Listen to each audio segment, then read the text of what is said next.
La mujer en el espejo, un reflejo. Virginia Woolf. No habría que colgar espejos en las habitaciones, de la misma manera que no habría que dejar una chequera abierta a la vista o conservar cartas en las que se confiese un horrible crimen. Esa tarde de verano no podía dejar de mirar el largo espejo que colgaba en el pasillo. La casualidad lo había dispuesto así. Desde las profundidades del sofá en la sala de estar se podía ver reflejado en el espejo italiano no solo la mesa con tablero de mármol ubicada enfrente, sino un fragmento del jardín.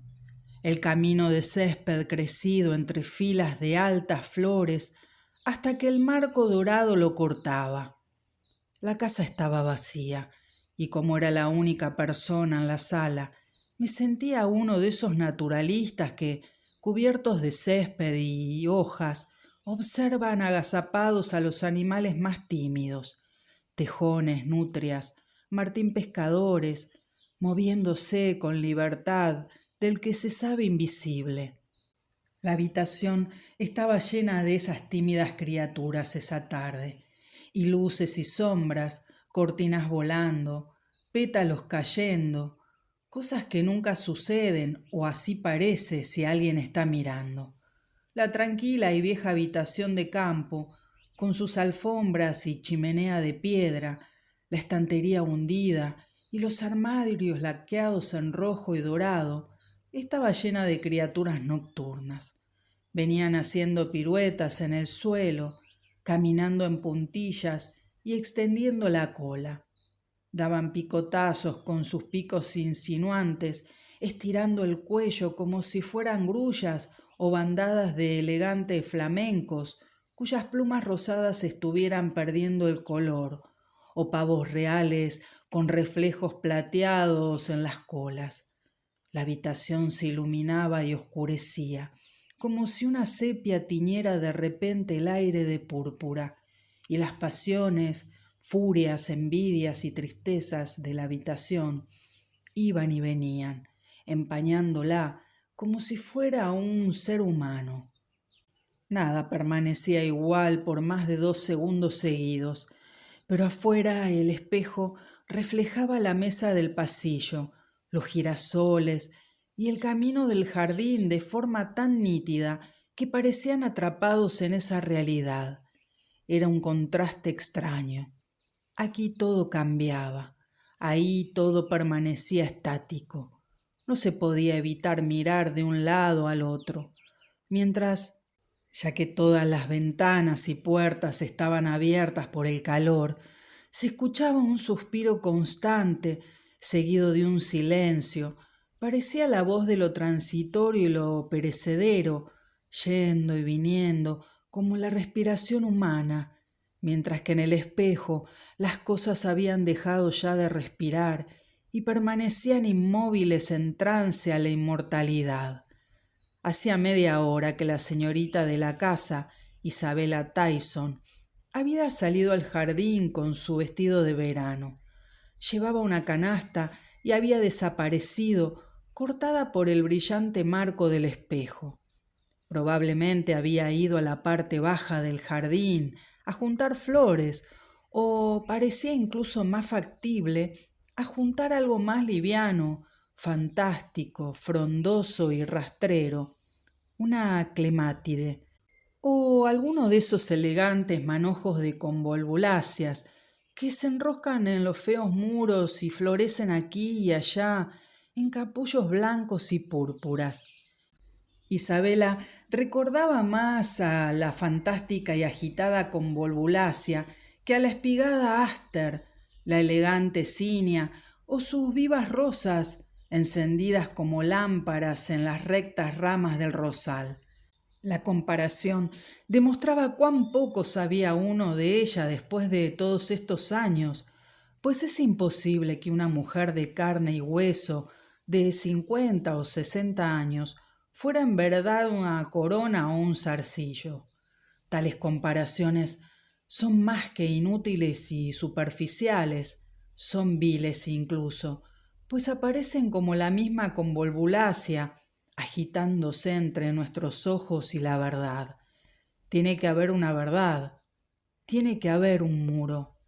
De todos modos era extraño, conociéndola desde hacía tantos años, que uno no supiera la verdad acerca de Isabela, que todavía se formularan frases como estas acerca de convolvuláceas y clemátides.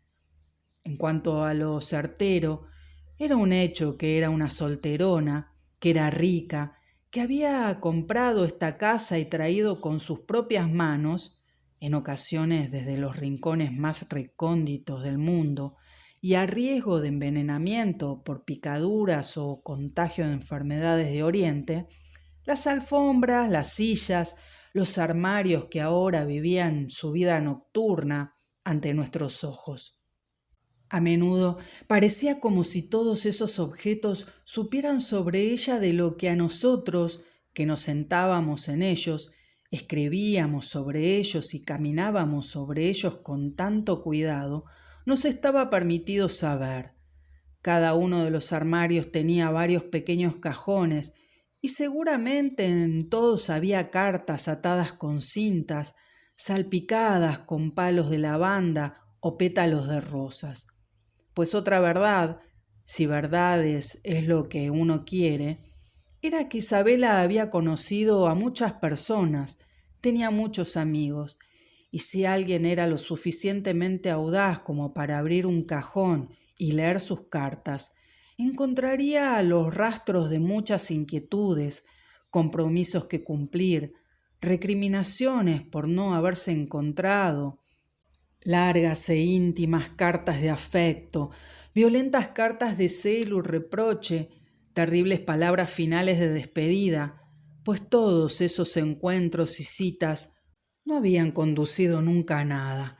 Así era, nunca se había casado y aún a juzgar por su rostro artificial e indiferente, había atravesado 20 veces más experiencias apasionadas que aquellos que pregonan su amor a oídos del mundo. Bajo la tensión de pensar en Isabela, la habitación se volvió más sombría y simbólica. Los rincones parecían más oscuros, las patas de la silla y mesas más largas y delgadas y llenas de garabatos. De repente los reflejos se interrumpieron violentamente, aunque en total silencio. Una inmensa forma negra apareció en el espejo, tapándolo todo. Desparramó sobre la mesa un paquete de tablas de mármol, veteadas en rosa y gris, y desapareció. Pero la imagen se había alterado por completo. Por un momento resultó indescifrable, irracional y completamente fuera de foco. Era imposible convenir a esas tablas algún propósito humano. Y después, de a poco, una especie de proceso lógico comenzó a operar sobre ellas, ordenándolas, dándole formas y llevándolas al plano de la experiencia común. Finalmente se caía en la cuenta de que eran tan solo cartas. Habían traído la correspondencia. Ahí estaban, sobre la mesa con tablero de mármol, empapadas de luz y color en estado natural. Y era extraño ver cómo se acomodaban, se ordenaban, hasta formar parte de la imagen, garantizándose la quietud y la inmortalidad que confería el espejo. Ahí estaban, investidas de una nueva realidad y un nuevo sentido, y con más peso también, como si se hubiera necesitado un cincel para removerlas luego de la mesa.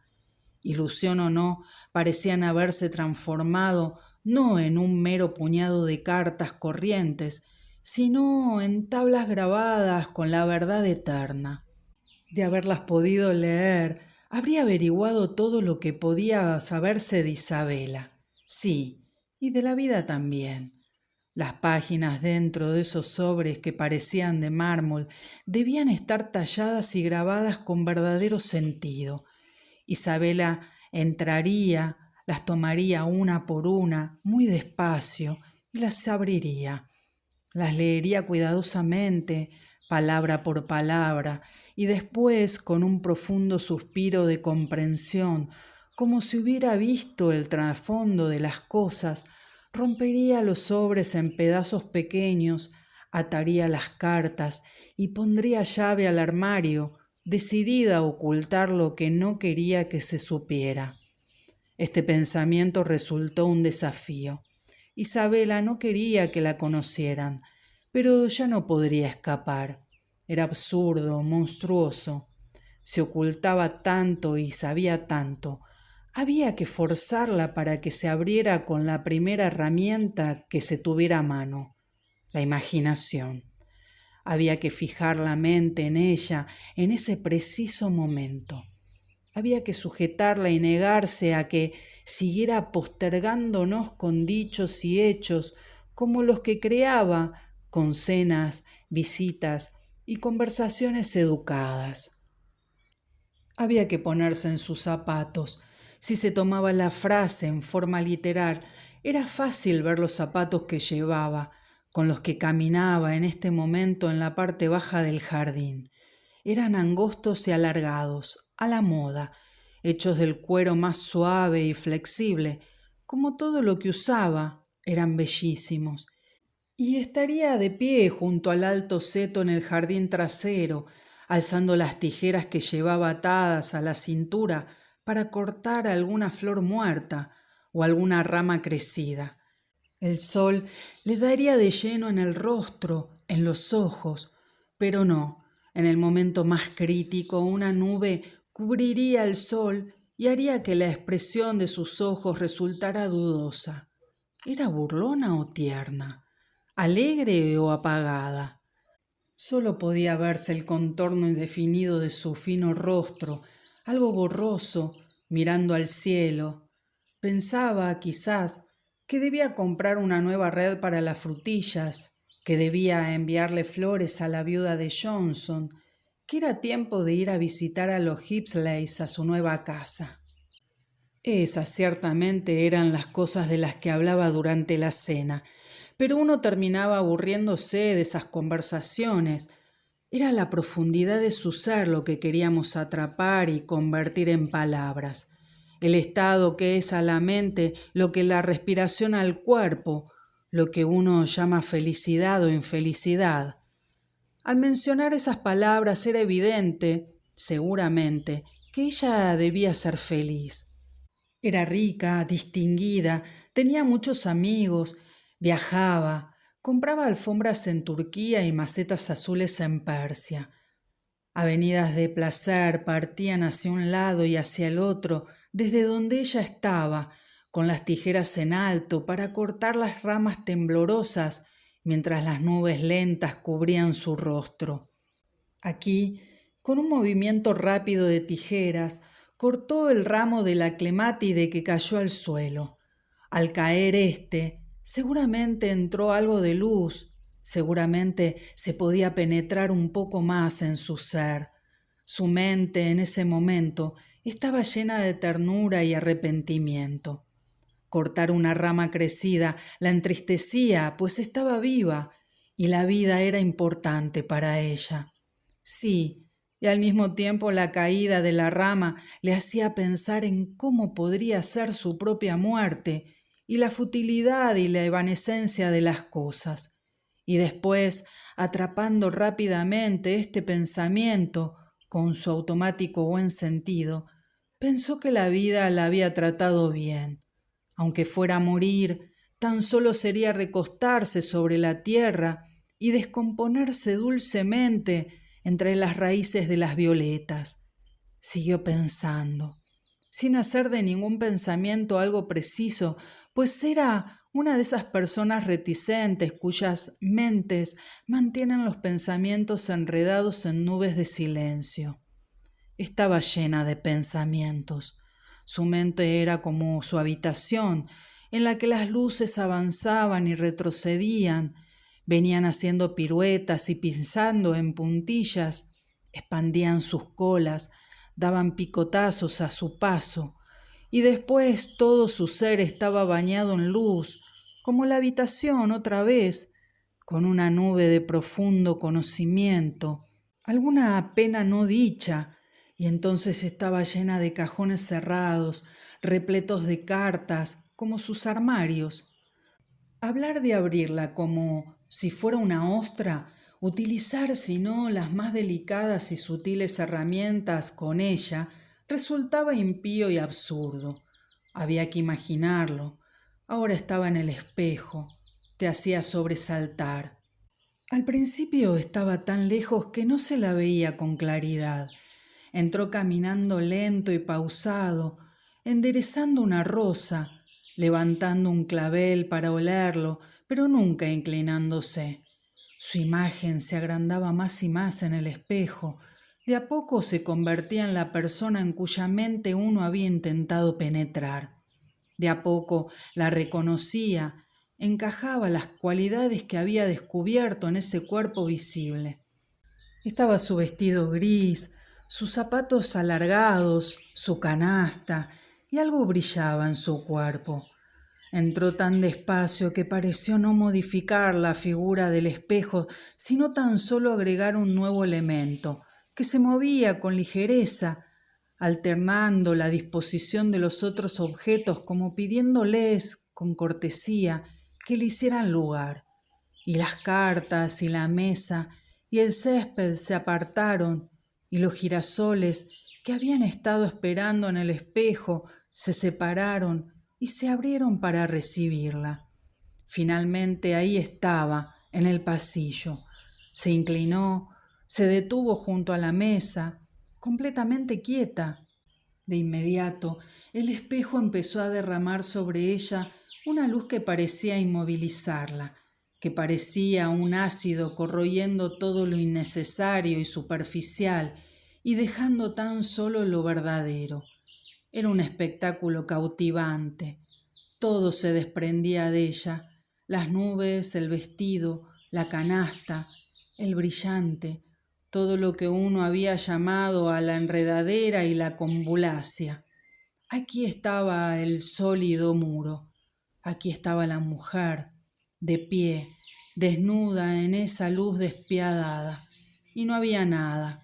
Isabela estaba completamente vacía, no pensaba, no tenía amigos, nadie le importaba. En cuanto a las cartas, eran tan solo facturas que pagar. Mírala ahí parada, vieja y angulosa, venosa y estriada, con la nariz larga y el cuello arrugado. Ni siquiera se molestó en abrir los sobres. No habría que colgar espejos en las habitaciones.